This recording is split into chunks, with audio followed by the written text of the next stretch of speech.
Cooking కబుర్లకి స్వాగతం సుస్వాగతం. వేసవి కాలంలో అలసిపోయి వచ్చి మనం ఏదైనా చల్లగా తాగాలనిపించినప్పుడు ఈ మసాలా మజ్జిగ తాగితే ఎంతో హాయిగా ఉంటుంది కడుపులో. అండ్ ఇది ఎలా చేసుకోవాలో ఇంకా ఆలస్యం చేయకుండా చూసేద్దాం. ఇంట్లో తోడేసుకున్న కమ్మటి పెరుగు నేను ఇక్కడ ఒక 3 గరిటెలు తీసుకుంటున్నానండి. నేను 2 మనుషుల కోసం చేస్తున్నాను. సుమారుగా ఒక 100 గ్రాముల పెరుగు ఉంటుంది. ఇది ఫ్రిడ్జ్లోంచి తీసాను, అందుకనే మనం ఐస్ క్యూబ్స్ వేసుకొని అక్కర్లేదు. అండ్ మీ దగ్గర కవ్వం ఉంటే కవ్వంతో ఇలా చిలుక్కోండి, లేదన్నా మిక్సీలో వేసి తిప్పుకోండి, లేదన్నా ఒక గ్లాస్లో మీరు పెరుగు వేసేసి గిలక్ కొట్టచ్చు. ఇప్పుడు 300 మిల్లీలీటర్ల నీళ్ళు పోసుకొని మళ్ళీ ఒకసారి మనం దీన్ని చిలుక్కుందాము.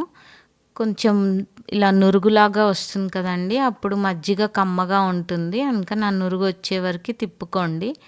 చూడండి, ఇలా మీకు పైన నురుగు వచ్చింది. ముందుగానే నేను ఇక్కడ ఒక చిన్న అల్లం ముక్క పొట్టు తీసేసి శుభ్రంగా కడిగి పెట్టుకున్నాను. అలాగే ఒక పచ్చిమిరపకాయ చిన్నది ముక్కలు కట్ చేసి పెట్టుకొని కచ్చా పచ్చాగా దంచుకున్నాను. ఈ దంచిన మిశ్రమంని మజ్జిగలో వేసేయండి. సగం టీ స్పూన్ ఉప్పు మీరు రుచి చూసుకొని వేసుకోండి ఇంకా కావాలంటే. నేను ముందుగానే నిమ్మరసం తీసి పెట్టుకున్నాను, ఇందులో 2 టీ స్పూన్ల నిమ్మరసం వేస్తున్నాను.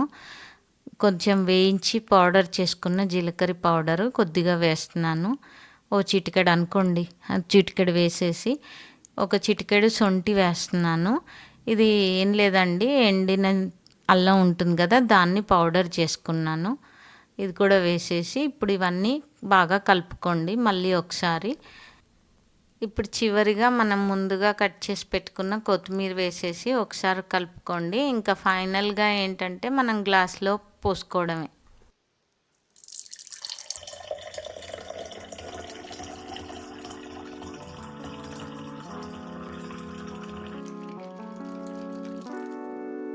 ఒక 2 రెక్కలు పుదీనా వేసుకుంటే మన మజ్జిగ రెడీ.